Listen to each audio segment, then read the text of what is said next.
चंद्रपूर कृषी उत्पन्न बाजार समितीमधील वाहन चालक पदभरती चुकीच्या व नियमबाह्य पद्धतीने करीत असल्याचा आरोप करीत पदभरतीला स्थगिती देण्यात यावी अशी मागणी कृषी उत्पन्न बाजार समितीचे माजी सभापती तथा संचालक दिनेश दादा पाटील चोखारे यांनी पत्र परिषदेच्या माध्यमातून केली।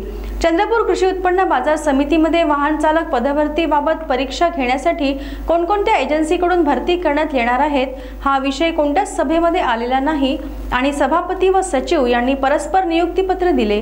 तसेच वाहन चालक पदभरती करताना संचालक मंडळाच्या सभेमध्ये कोणत्याही प्रकारची माहिती न देता परीक्षेचे ओळखपत्र उमेदवारांना वितरित करण्यात आले आहेत। सदर पदभरती शासनाच्या नियमानुसार करण्यात आलेली नसल्यामुळे यामध्ये विशेष लक्ष देऊन पदभरतीला स्थगनादेश द्यावा अशी ही माहिती दिनेश चोखारे यांनी पत्र परिषदेतून केली। कृषी बाजार समिती चंद्रपूर याचे वाहन चालक जे भरती प्रक्रिया करून राहिलेले आहे हे पूर्णपणे नियमबाह्य पद्धतीने भरती प्रक्रिया करत आहे।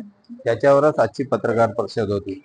जे एजन्सी नेमलेली आहे याचा ठराव कुठंच संचालक मंडळामध्ये आलेला नाही आहे आणि एजन्सीची सुद्धा निवड करत नाही, कुठल्या प्रकारची जाहिरात बाजार समितीने दिलेली नाही।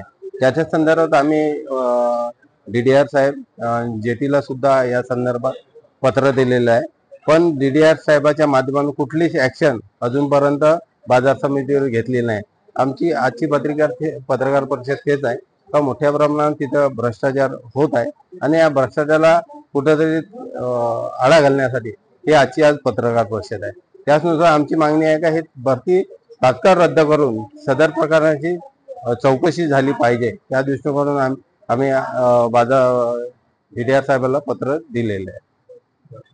भरती रद्द नाही झाली तर या संदर्भात आम्ही DDR साहेबांना पत्र दिलं आहे। जर आम्ही 10 दिवसात जर याविषयी काही कारवाई नाही केली तर आमच्या संचालक मंडळाकडून आम्ही चर्चा करून पुढची दिशा ठरवू।